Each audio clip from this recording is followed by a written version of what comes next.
again, this is Jose from Friends Lucky Day. It's nice to meet you all. I can't wait to continue to chat for the weekend. I started acting when I was, well, out of the womb is what my mother said. But professionally, I started when I was 10. I'm based out of New Jersey, right outside New York City, and so I started auditioning at 10, doing voiceovers and commercials, and then I booked the film School of Rock with Jack Black. And I played Gordon, the computer whip, the roadie. It's like I'm living my best nerd life on and off screen. And then just pursued it for a long time. Went to college for drama, and then as an adult, I've been doing a lot of film, TV, theater, and that brought me to. It was right before the lockdown, actually, when I got the breakdown for Transformers. It was called Hometown Heroes. I didn't know it was a Transformers show. Okay. It was called Hometown Heroes, and my character, Nightshade, was called McCoy at the time.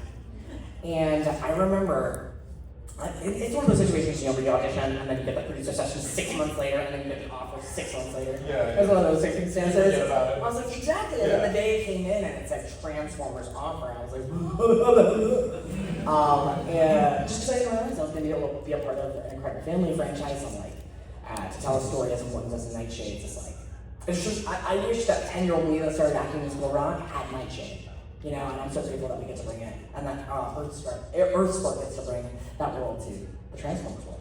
Nice.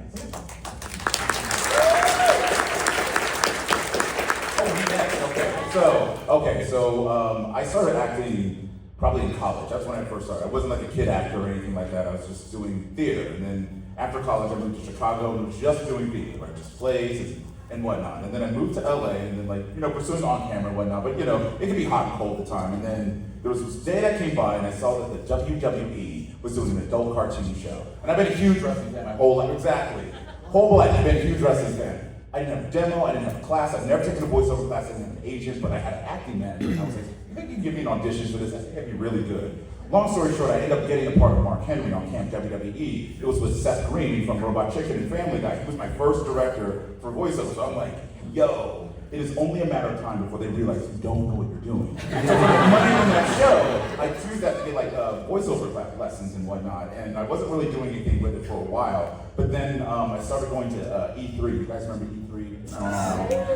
R.I.P. But I was seeing all these game trailers, and I was like, why are you not in this? Like, you should be in these. Like, you should be in this episode. So that's what really kind of got the gears turning of getting back into voiceover. So I'm taking classes, and then I'm like, this is gonna be my year. And then 2020 happened.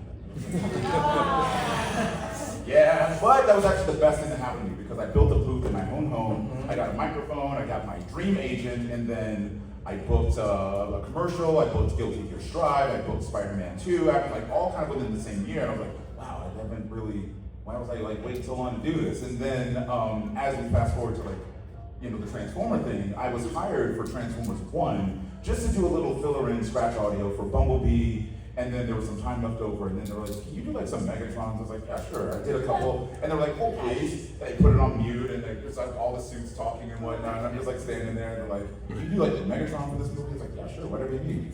And then I'm doing Alpha Trion, and I'm doing some guards, and then Jazz, and just various other characters. And I'm not thinking much of it, but then they keep bringing me back, and I'm like, I think they're gonna put me in this movie. I'm thinking this in my head. I'm like, I think they're gonna put me in this movie. But maybe they'll throw me a bone and be guard number 3 in the back or whatever. So I think I was the last person cast in this movie because it was August, and I just got done doing an Instagram signing, and my agent called me, and I'm in my kitchen, and he's like, so they have one more role, but they don't need scratch out. They want you to be Jazz in Transformers 1. I have a burrito in my hand, and he's yeah, I'll be there Monday. You know what I mean? Time froze for a good solid 30 seconds of oh, this is actually happening. And even prior to that, they had no idea at the time. I worked at Universal doing the Optimus Prime Megatron live show, which they had no idea I did that. It's like me and 11 other guys, but they were I asked them, I said, did you know I do this across the street? They're like, you know what? So they're asking how it works, and I kind of spilled the beans a little bit. But then once I was in Transformers, that's how I showed up with you guys. And what about you? Well, first of all, thank you. Wow, that's loud. Yeah, right? Guys, thank you so much for coming. coming today to see us, and maybe later I would love to hug all of you. Oh. Group hug! I'm a hugger.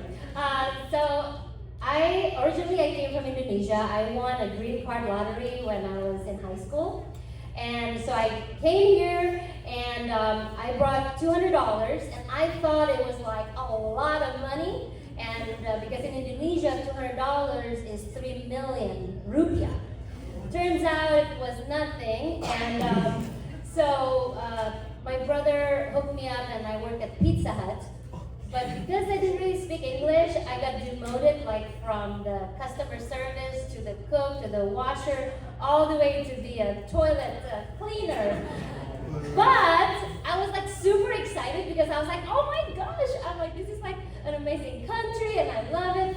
So because I was so excited, somebody said, hey, if you're excited cleaning bathrooms, why don't you do open call for a Disneyland commercial, because they're looking for excited girls. And I was like, well, I'm excited. And I was like, what's an audition?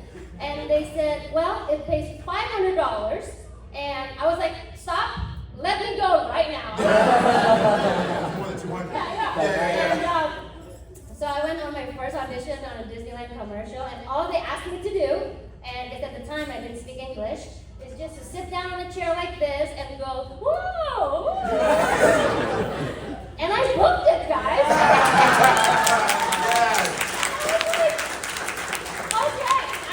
While I was doing the roller coaster, they picked me up in the limo. We went to Disneyland. No lines. I was like the only one doing roller coasters. Bro.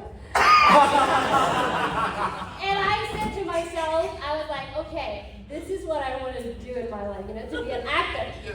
Anyway, fast forward to a couple of years later, I was being very cocky. I was like, hey, $500. Turns out I couldn't book anything because I couldn't read English. And every audition, I got sides. I was like, I don't know how to say these things. So then I started studying English and taking a bazillion acting classes, voice classes, and all of that. And then I became an actor on camera. And then I got an opportunity to go audition for Transformers. It's actually my very first voiceover job.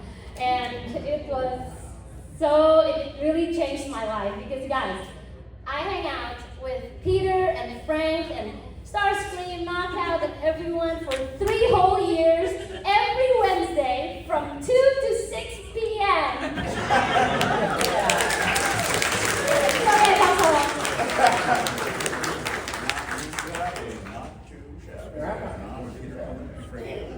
All right, friends, if you have your questions,